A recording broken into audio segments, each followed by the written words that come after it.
ঠিকঠাক কিনে দিত, কত আনন্দ হতো।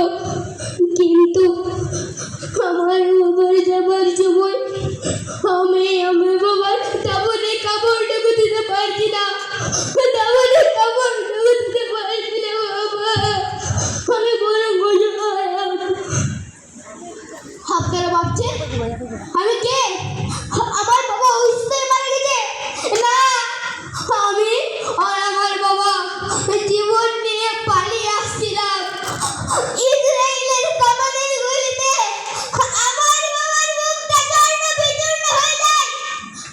আমি আর পারলাম না, আমি আমার বাবাকে বাঁচাতে আর পারলাম না।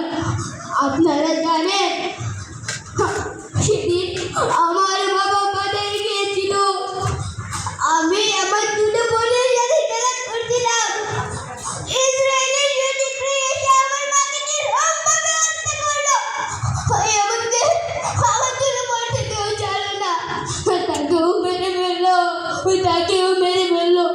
তখন জানেন আপনারা, তখন আমার লুকিয়ে থাকা ছাড়া আর কিছুই করার ছিল না, আর কিছুই করার ছিল না, লুকিয়ে থাকা ছাড়া আর কিছুই করার ছিল না।